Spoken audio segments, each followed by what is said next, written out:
Olá, seja muito bem-vindo a mais uma aula de arte. Eu sou Anailson Mesquita, professor da Rede Estadual de Ensino, e na aula de hoje nós vamos falar um pouquinho sobre a escultura, né? A tridimensionalidade, a cor, a textura, a luz e volume. São muitos conteúdos aí, mas a gente vai dar uma viagem, fazer uma viagem aí bem resumida, tá? Dentro desses conceitos, tudo bem? Então, vamos nessa, meus amigos. Bom, o que é a escultura, né? A escultura é uma arte que representa ou ilustra imagens plásticas em relevo total ou parcial, tá? Existem várias técnicas de trabalhar os materiais, como a cinzelação, a fundição, a moldagem, né? Ou a aglomeração de partículas para a criação de um objeto. Tudo isso são técnicas, tranquilo? Vários materiais se prestam a essa arte, uns mais perenes, como o bronze ou o mármore, outros mais fáceis de trabalhar, como a argila, a cera ou a madeira, né? Embora possam ser utilizadas para representar qualquer coisa, ou até coisa nenhuma, tradicionalmente o objetivo maior foi sempre representar o corpo humano ou a divindade numa forma antropomórfica, tá? É considerada a quarta das artes clássicas, certo?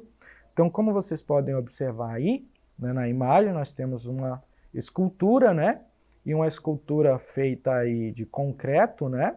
Ela traz aí a representação, né, de uma pessoa ou uma figura aí que a gente não tem necessariamente o nome da obra em si, o porquê, né?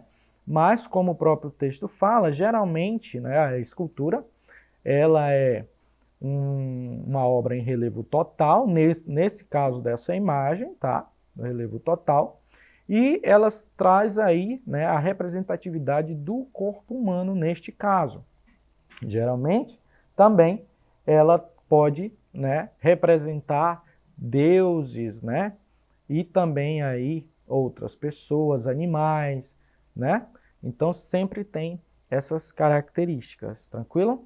E além disso, ela pode ser feita de vários materiais. Nesse caso, dessa imagem é feita de concreto, mas ela pode também ser feita aí de vários outros materiais como o bronze, né, a argila, a cera, a madeira. Inclusive, existe uma cantora aí atual, né, brasileira, que ganhou uma estátua de cera aí, lá no Museu dos Estados Unidos, né? Então, isso tá, a escultura em si, tá? Dentro, claro, de um contexto bem resumido. Como definição linguística, o espaço tridimensional é aquele que pode ser definido como as três dimensões, né? A altura tem que ter a profundidade e também a largura, né? Para ser um espaço tridimensional, para nós chamarmos de tridimensionalidade. O que na prática indica também relevo, né? Ondulações. Os povos da antiguidade trabalhavam com formas volumétricas, mas o estudo metódico do tema pode ser encontrado nos livros de Euclides, né? Embora a maior parte da geometria euclidiana se dedique aos problemas da geometria plana, né? Que inclui o espaço euclidiano. Ela trabalhava com o tridimensional quando se debruçava sobre o estudo dos sólidos, né? A geometria analítica tridimensional e a geometria descritiva trataram do espaço tridimensional de maneiras diferentes, mas com conteúdo aproximado à primeira, ou aproximado. A primeira usou a linguagem algébrica e a segunda a geométrica, beleza? Então, gente, só para a gente identificar aí essa questão de espaço tridimensional. A escultura é uma obra que ela ocupa um espaço tridimensional, né? E ela é feita em um espaço tridimensional. Por quê? Porque se a gente for observar, né, ela tem uma certa altura, ela é feita dentro de uma certa altura, ela é feita com uma certa profundidade.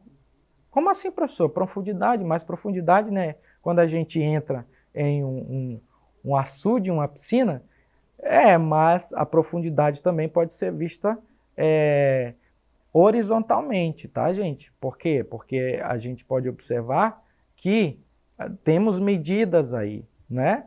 A gente pode ver que a gente tem um certo padrão de olhar quando a gente observa de frente da imagem, né? E também observa que ela tem contornos ao redor, o que traz a sensação também de profundidade daquela medida, né? E ela tem aí a largura, né? A largura que ela é produzida, tranquilo? Por isso ela está dentro de um espaço tridimensional, né? Então, olha só, tá vendo essa imagem?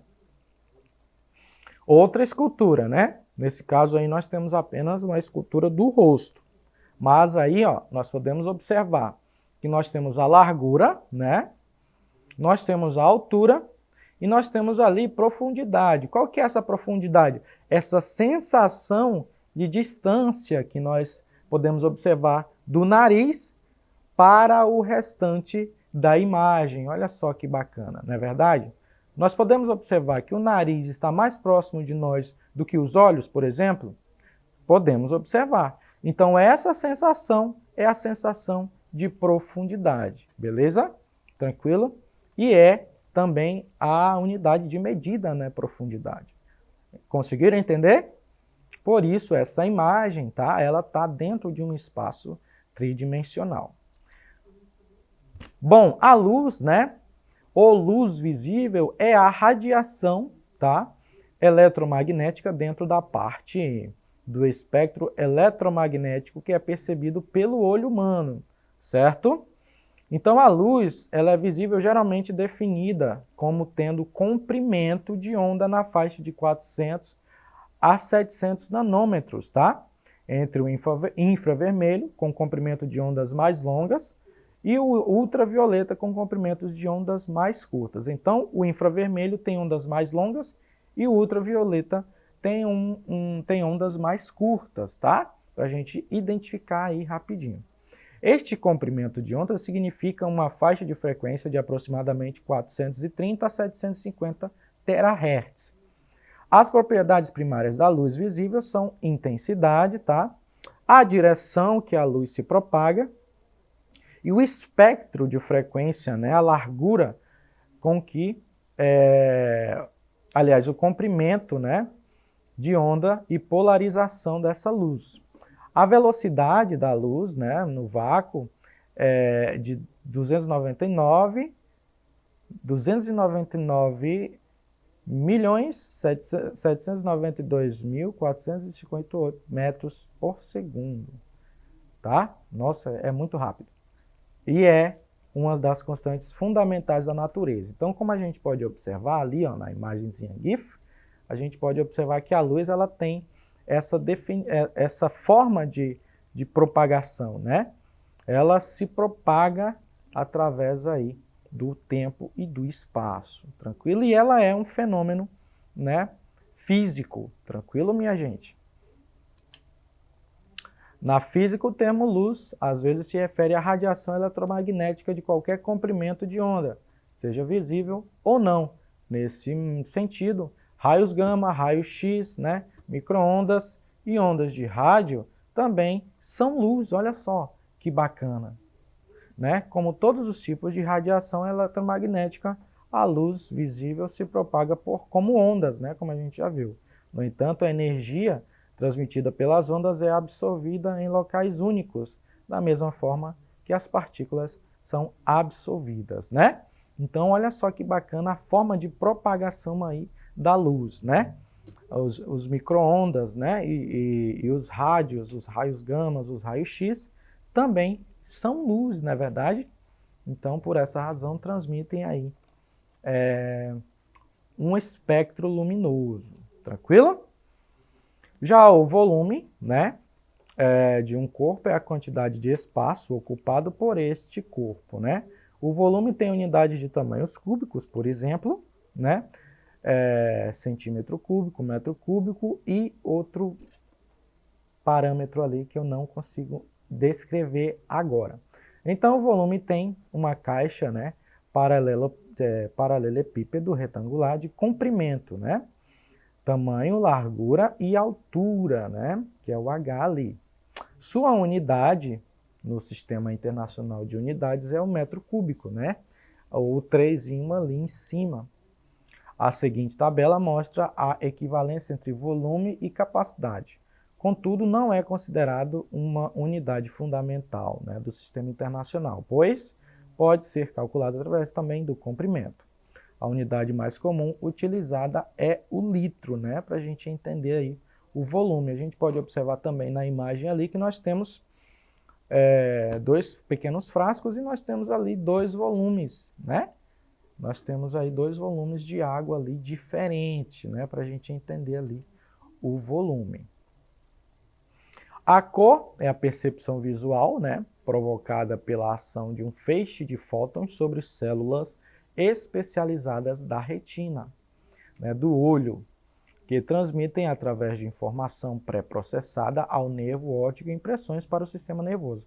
Então, através dessa percepção aí dos feixes, né, e levada até as concepções da retina humana, nós temos aí a concepção da cor, né? Qual cor que é através do nome que ela tem, tranquilo?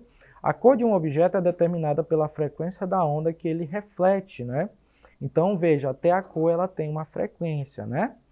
Um objeto terá determinada cor se não absorver os comprimentos de onda que correspondem àquela cor, né? Como a gente viu, a cor também é transmitida através de ondas.